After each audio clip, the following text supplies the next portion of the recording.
प्रिय विद्यार्थियों, आप सभी का स्वागत है आपके अपने YouTube चैनल जी किलोना स्टडी पर। आज हम करने वाले हैं BSTC 2022 के लिए राजस्थान सामान्य ज्ञान के 20 अति महत्वपूर्ण प्रश्न जो कि राजस्थान की प्रत्येक एग्जाम में पूछे जाते हैं। बहुत इंपॉर्टेंट प्रश्न हैं राजस्थान सामान्य ज्ञान के 20 अति महत्वपूर्ण प्रश्न, जिन प्रश्नों का बहुत अधिक महत्व है।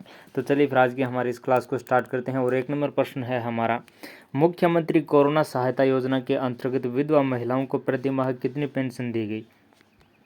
मुख्यमंत्री कोरोना सहायता योजना के अंतर्गत विधवा महिलाओं को प्रतिमाह कितनी पेंशन दी गई। 2500 रुपये, 1000 रुपये, 1500 रुपये या 2000 रुपये। तो कोरोना सहायता योजना के अंतर्गत मुख्यमंत्री के द्वारा विधवा महिलाओं को प्रतिमाह 1500 रुपये किस्तें हैं किस्तों के रूप में वो दी गई। तो जो हमारा C नंबर ऑप्शन एकदम सही हो जाएगा। और अगला प्रश्न है हमारा 2 नंबर प्रश्न, राजस्थान में उप मुख्यमंत्री के पद पर आसीन होने वाली प्रथम महिला थी। राजस्थान में उप मुख्यमंत्री के पद पर आसीन होने वाली प्रथम महिला कौन थी। वसुंधरा राजे, गायत्री देवी, यशोदा देवी या कमला बेनीवाल। राजस्थान में उप मुख्यमंत्री के पद पर आसीन होने वाली जो प्रथम महिला थी वो कमला बेनीवाल थी। तो जो हमारा यहाँ पर D नंबर ऑप्शन एकदम सही हो जाएगा। कमला बेनीवाल जो कि राजस्थान में उप मुख्यमंत्री के पद पर आसीन होने वाली प्रथम महिला थी। और अगला प्रश्न हमारा 3 नंबर प्रश्न, निम्नलिखित में से किस को राज्यपाल द्वारा नहीं चुना जाता है। हमें 4 ऑप्शन दिए गए हैं, उसमें से तीनों को राज्यपाल के द्वारा चुना जाता है और एक उसे राज्यपाल के द्वारा नहीं चुना जाता है। राज्य के महाधिवक्ता को, उच्च न्यायालय के न्यायाधीशों को, जिला न्यायाधीशों को या लोक सेवा आयोग के सदस्यों को। तो राज्य के महाधिवक्ता को तो राज्यपाल के द्वारा चुना जाता है और जिला न्यायाधीशों को भी राज्यपाल के द्वारा चुना जाता है। लोक सेवा आयोग के सदस्यों को भी राज्यपाल के द्वारा चुना जाता है, लेकिन जो उच्च न्यायालय के न्यायाधीश हैं उन्हें राज्यपाल नहीं चुनता है। तो जो हमारा यहाँ पर B नंबर ऑप्शन एकदम सही हो जाएगा कि निम्न में से किसको राज्यपाल द्वारा नहीं चुना जाता है। उच्च न्यायालय के न्यायाधीशों को राज्यपाल के द्वारा नहीं चुना जाता है। और 4 नंबर प्रश्न है हमारा, निम्नलिखित में से कौन सी रिट व्यक्तिगत स्वतंत्रता हेतु उच्च न्यायालय जारी कर सकता है। कौन सी रिट है जो कि व्यक्तिगत स्वतंत्रता हेतु उच्च न्यायालय जारी कर सकता है। बंदी प्रत्यक्षीकरण की रिट, प्रतिषेध परमादेश की, अधिकार परीक्षा की।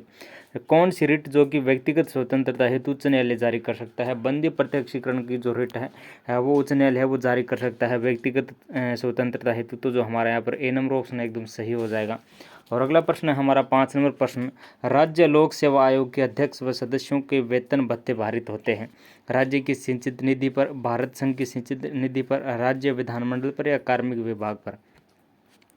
राज्य लोक सेवा आयोग के अध्यक्ष व सदस्य हैं उनके वेतन भत्ते वो कहाँ से दिए जाते हैं, कहाँ से भारित होते हैं। राज्य व लोक सेवा आयोग के अध्यक्ष व सदस्यों के वेतन भत्ते हैं वो राज्य की सिंचित निधि पर भारित होते हैं। तो जो हमारा A नंबर ऑप्शन एकदम सही हो जाएगा कि राज्य के लोक सेवा आयोग के जो सदस्य हैं, अध्यक्ष है और उनके जो वेतन भत्ते हैं वो राज्य की सिंचित निधि से दिए जाते हैं। और अगला प्रश्न हमारा 6 नंबर प्रश्न, विधानसभा के सभापति व उपसभापति का कार्यकाल होता है। राज्य में विधानसभा के सभापति व उपसभापति का जो कार्यकाल है वो कितना होता है। 5 वर्ष, 6 वर्ष, अनिश्चित या राज्य विधानमंडल द्वारा निर्धारित। विधानसभा के सभापति व उपसभापति का कार्यकाल है वो कितना होता है। विधानसभा के सभापति व उपसभापति का जो कार्यकाल है वो 6 वर्ष का होता है। तो जो हमारा B नंबर ऑप्शन एकदम सही हो जाएगा। विधानसभा के सभापति और उपसभापति का जो कार्यकाल है वो 6 वर्ष का। और अगला प्रश्न हमारा 7 नंबर प्रश्न, उच्च न्यायालय का अभिलेख न्यायालय होना भारतीय संविधान की किस अनुच्छेद में उल्लेखित है। उच्च न्यायालय का अभिलेख न्यायालय होना भारतीय संविधान के कौन से अनुच्छेद में उल्लेखित है। अनुच्छेद 129, अनुच्छेद 226 में, अनुच्छेद 214 में, अनुच्छेद 215 में। उच्च न्यायालय का एक अभिलेख न्यायालय होना भारतीय संविधान के अनुच्छेद 215 में उल्लेखित है। तो जो हमारा D नंबर ऑप्शन एकदम सही हो जाएगा। उच्च न्यायालय का अभिलेख न्यायालय है वो भारतीय संविधान के अनुच्छेद 215 में उल्लेखित है। और अगला प्रश्न है हमारा 8 नंबर प्रश्न, बिजोलिया में चमरी करा वो किसने लगाया। ठाकुर कृष्ण सिंह ने, ठाकुर पृथ्वी सिंह ने, ठाकुर हिम्मत सिंह ने, ठाकुर श्याम सिंह ने। बिजोलिया में चमरी कर है वो किसने लगाया। बिजोलिया में चमरी कर है वो ठाकुर कृष्ण सिंह ने लगाया। तो जो हमारा A नंबर ऑप्शन एकदम सही हो जाएगा। ठाकुर कृष्ण सिंह है जिन्होंने बिजोलिया में चमरी कर लगाया। और अगला प्रश्न हमारा 9 नंबर प्रश्न, जय नारायण व्यास द्वारा प्रकाशित अंग्रेजी समाचार पत्र का नाम क्या था। जय नारायण व्यास द्वारा प्रकाशित अंग्रेजी समाचार पत्र का नाम क्या था। आगीबन, पीप, तरुण, राजस्थान या अखंड भारत। जय नारायण व्यास द्वारा प्रकाशित अंग्रेजी समाचार पत्र का जो नाम था वो पीप था। तो जो हमारा B नंबर ऑप्शन एकदम सही हो जाएगा कि जय नारायण व्यास द्वारा प्रकाशित अंग्रेजी समाचार पत्र का नाम था वो पीप था।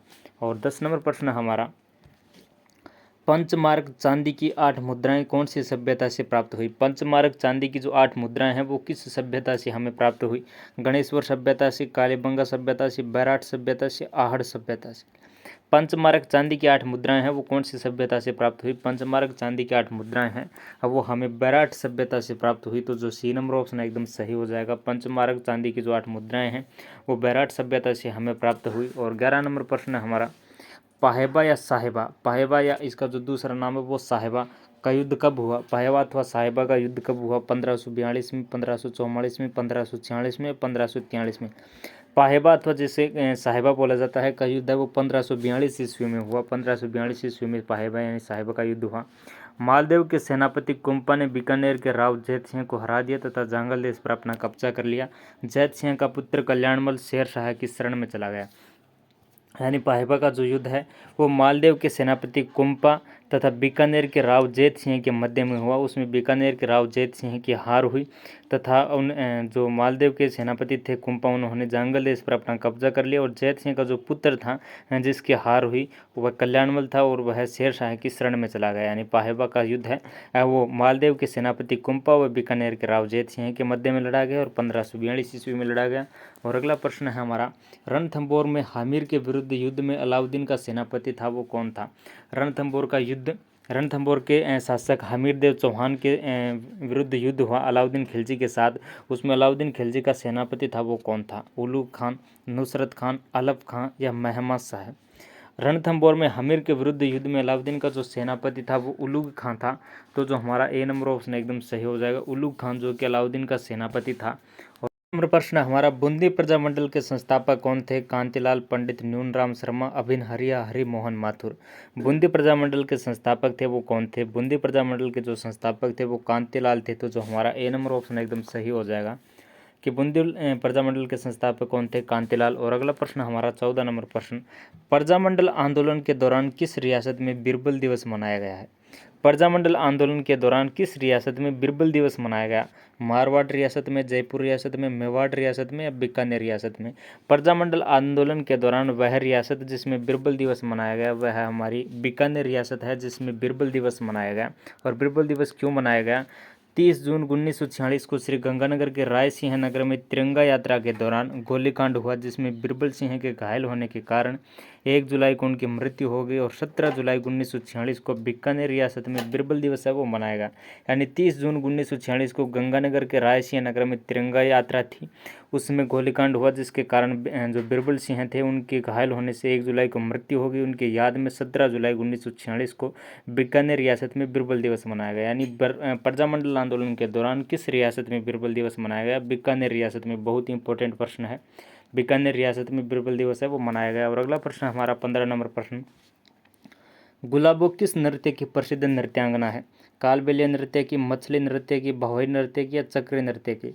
गुलाबो है वो कौन सी नृत्य की प्रसिद्ध नृत्यांगना है? गुलाबो एक नृत्यांगना है, वह किस नृत्य की प्रसिद्ध नृत्यांगना है? कालबेलिया नृत्य की प्रसिद्ध नृत्यांगना है वो गुलाबो है। तो जो हमारा ए नंबर ऑप्शन है एकदम सही हो जाएगा। और अगला प्रश्न हमारा 16 नंबर प्रश्न, गुरु पूर्णिमा त्यौहार कब मनाया जाता है? गुरु पूर्णिमा त्यौहार है वो कब मनाया जाता है? वैशाख पूर्णिमा को, श्रावण पूर्णिमा को, भाद्रपद पूर्णिमा को या आषाढ़ पूर्णिमा को? गुरु पूर्णिमा त्यौहार है वो कब मनाया जाता है? गुरु पूर्णिमा त्यौहार है वो हमारा मनाया जाता है आषाढ़ पूर्णिमा को। तो जो डी नंबर ऑप्शन है एकदम सही हो जाएगा कि गुरु पूर्णिमा त्यौहार है वो कब मनाया जाता है? आषाढ़ पूर्णिमा को। और अगला प्रश्न हमारा 17 नंबर प्रश्न, वैष्णव संप्रदाय व कृष्ण भक्ति से प्रभावित चित्रशैली है। वैष्णव संप्रदाय व कृष्ण भक्ति से प्रभावित चित्रशैली है वो कौन सी है? आमेर चित्रशैली, जोधपुर चित्रशैली, किशनगढ़ चित्रशैली या नाथ द्वारा चित्रशैली? वैष्णव संप्रदाय व कृष्ण भक्ति से प्रभावित चित्रशैली है। वैष्णव संप्रदाय और कृष्ण भक्ति से प्रभावित जो चित्रशैली है वो हमारी नाथ द्वारा चित्रशैली है। नाथ द्वारा की जो चित्रशैली है वो वैष्णव संप्रदाय तथा कृष्ण भक्ति से प्रभावित है। और अगला प्रश्न हमारा 18 नंबर प्रश्न, लोक देवता गोगा जी का मेला वो कब भरता है? भाद्रपद कृष्ण नवमी को, वैशाख कृष्ण नवमी को, भाद्रपद शुक्ल नवमी को या वैशाख शुक्ल नवमी को? लोक देवता गोगा जी का जो मेला है वो भाद्रपद कृष्ण नवमी को भरा जाता है। तो जो हमारा ए नंबर ऑप्शन है एकदम सही हो जाएगा, नवमी को भरा जाता है और भाद्रपद कृष्ण नवमी को भरा जाता है गोगा जी का जो मेला है वो। तो जो हमारा ए नंबर ऑप्शन है एकदम सही हो जाएगा। और 19 नंबर प्रश्न हमारा, सुरिंदा किस प्रकार का वाद्य यंत्र है? सुशिर वाद्य यंत्र, तत्वाद्य यंत्र, ताल वाद्य यंत्र, घन वाद्य यंत्र?